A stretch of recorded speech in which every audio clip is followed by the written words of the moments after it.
Hi, this is the second section of Chapter 10 about maltreatment and ACEs. So, what is child maltreatment? Intentional harm or unavoidable endangerment of anyone under 18 years of age. So, putting a child into danger is considered maltreatment. Now, what are the different types of child abuse? Well, child abuse is considered a deliberate action that is harmful, such as physical abuse, emotional or psychological abuse, and sexual abuse. So you can see the different examples here. Again, it's horrible to even think of in relation to young children or to anyone. I do have in red here social isolation, which falls under emotional or psychological abuse, because that's going to come up later in this chapter when I discuss Genie. Now, neglect is also considered a type of child abuse or child maltreatment, and that is failing to provide for a child's basic needs. So when you think about what does a child need on a daily basis, food, clothing, education, they need to be supervised, they might need medical attention, right? So all of those factors are in relation to neglect. Now, what are common signs of child abuse? How do you know if you're seeing a child come in your classroom, for example, and know that they might be experiencing abuse? Well, these are again common signs, but things like repeated injuries.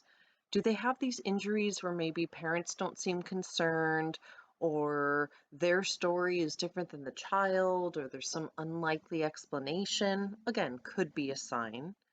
Is there a neglected appearance? Are they badly nourished, inadequately clothed? Are they not being supervised? Are they acting out in different ways? And if you remember in chapter 7, we talked about attachment, right? That fourth style of attachment is disorganized, disoriented. These are those two styles of behavior. So are they acting kind of aggressive and negative, which again could be a sign for help, or are they acting out in a passive or withdrawn manner, where again the child maybe was outgoing and now has become excessively shy or friendless? And then again, looking at kind of the parents and the family, are the parents super critical? That could also be a sign of abuse. And then are the families extremely isolated? Sometimes that may be done on purpose, again, so that they aren't able to share in other activities, or again, are they distrustful of people reaching out for help? So again, these are signs. It doesn't necessarily mean it is abuse, but it could be a sign and something that you'd want to investigate. So how does child maltreatment occur and why?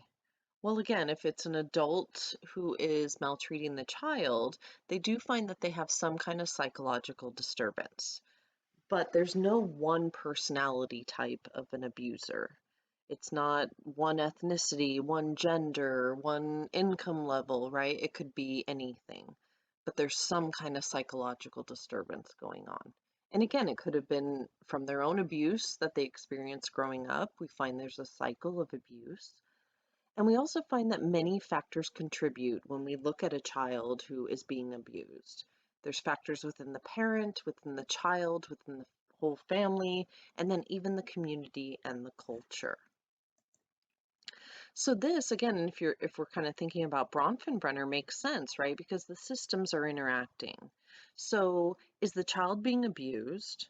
Is it due to, these miscellaneous instances with the parent? It could be, again, psychological disturbance. They're using or abusing alcohol, again, kind of repeating patterns from their own childhood. Look at the child characteristics.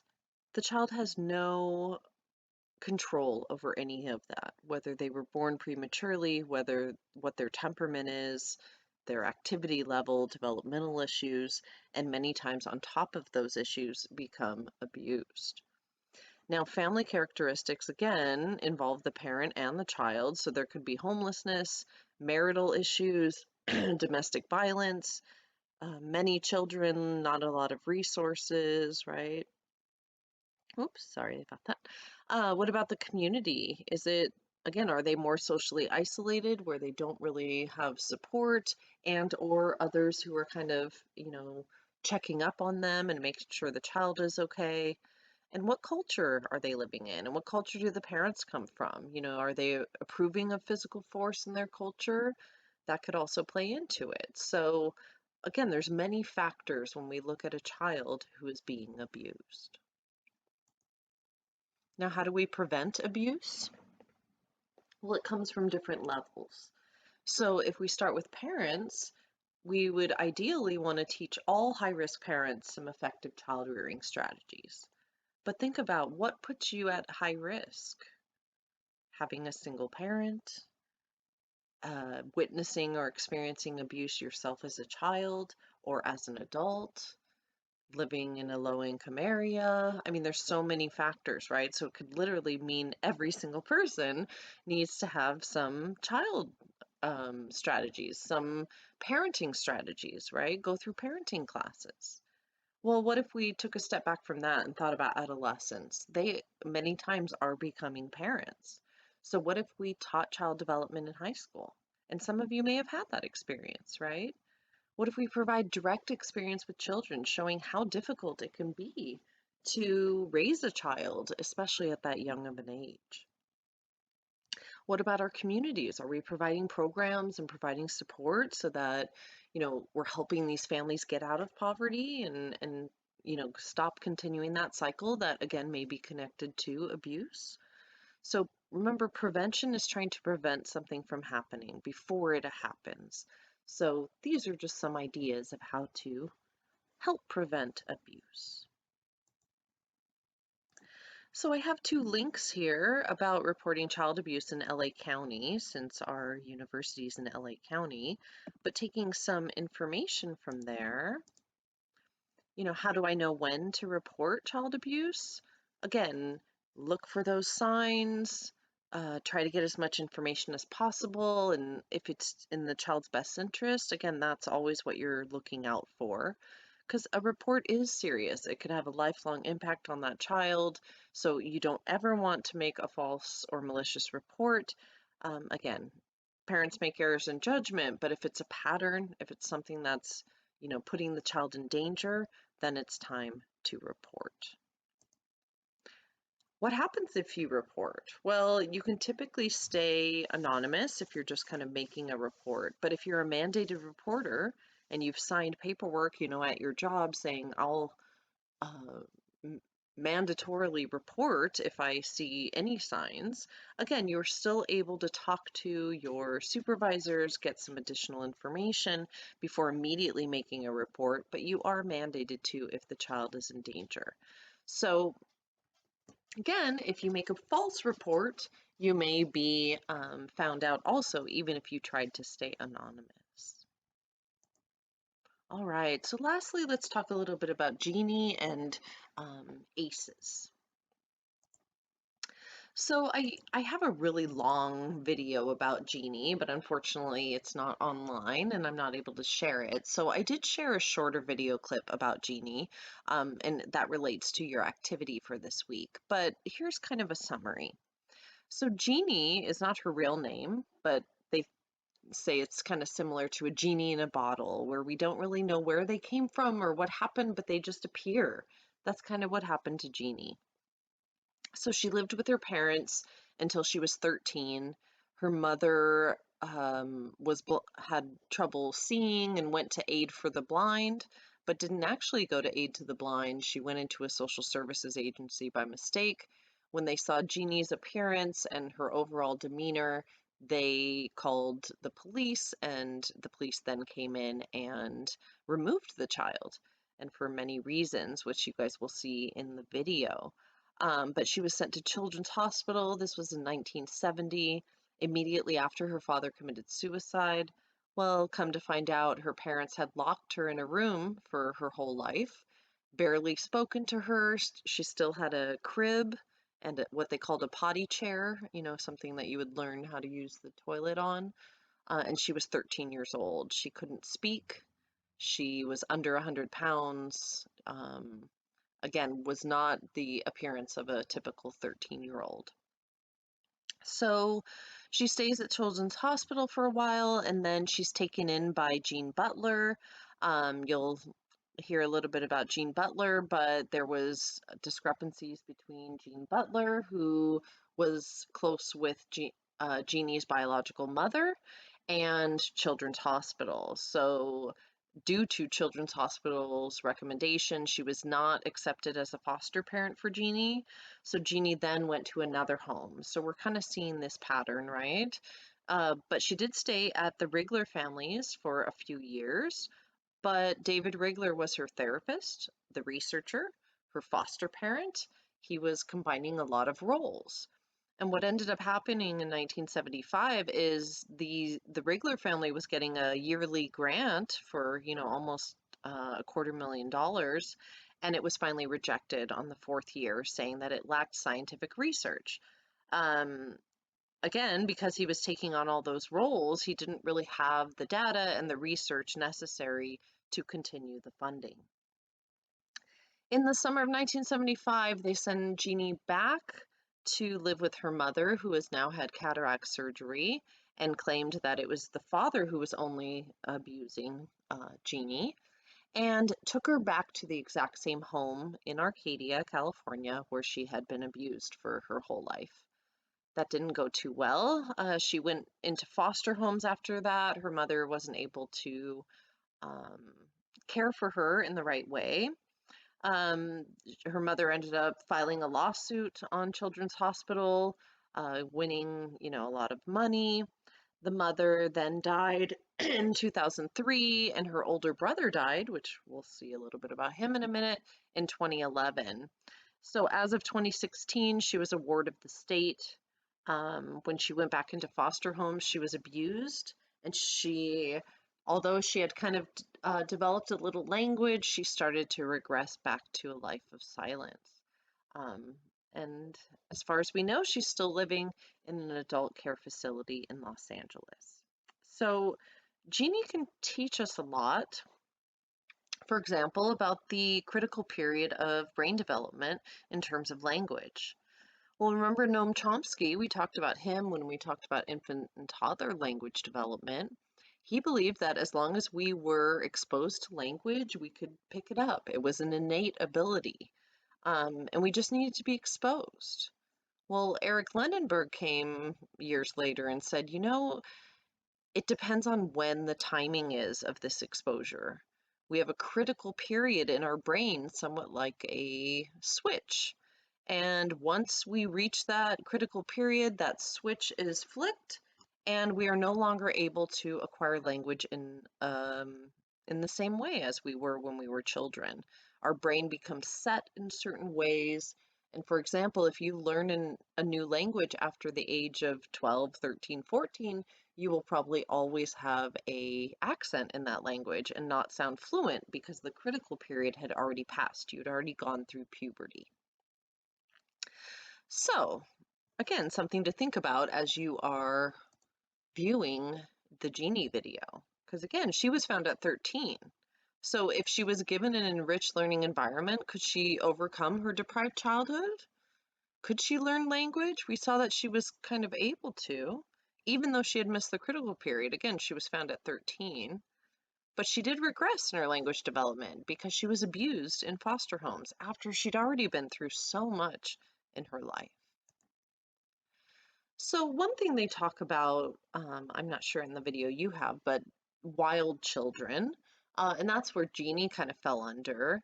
The first one we had discovered was Victor, and he seemed to be living in the woods in France in the late 1700s. He all of a sudden emerged in the year 1800 after puberty at around 12 years old. So again, the way he reacted, the way he behaved, seemed like he had spent most of his life in the wild. So they took him to an institute for the deaf, again, not really knowing too much and hoping that they could take on their case. So Jean-Marc Gaspard Detard took on the case, and he did show progress at first. He was understanding language, reading simple words, but he started slowing down, and eventually the experiment was thrown out. So he died in 1828. But in 1970, they made a film about him, and it just happened to be the same year that Jeannie was found. So she kind of became a phenomenon. And again, that kind of plays into her story.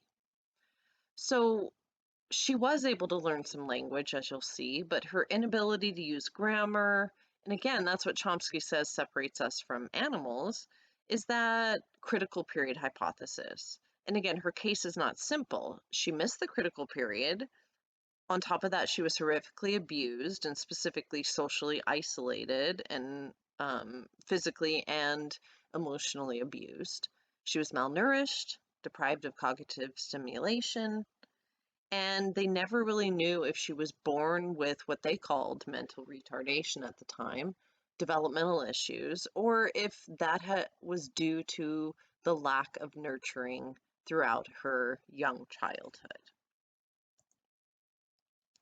So one thing they don't really mention in any videos is that she had an older brother. And when he was 6, he saw his grandmother get hit by a car right in front of him and dragged down the street, and she died. So you think about how his kind of foundation is set. He was already living with his grandmother since he was 4 because the grandmother thought that his dad was unstable. And then the dad blamed John for the death of his mother, which he was a 6-year-old child. It had nothing to do with him. So at that age, he went back and lived with his father. Well, the grandmother was dead now, so the father decided to move into his mother's home with his wife, and they're now 6-year-old and now infant Jeannie. Um, they left the grandmother's room kind of a shrine. They locked Jeannie in the other bedroom, again with no stimulation and a potty chair and a crib. And then the mom, dad, and John slept in the living room. Now think about, if you know anything about social work or the foster care system, things like that. When you're 18, you're considered an adult, no matter what your experiences have been. Well, when Jeannie was discovered in 1970, he was an adult. He had turned 18.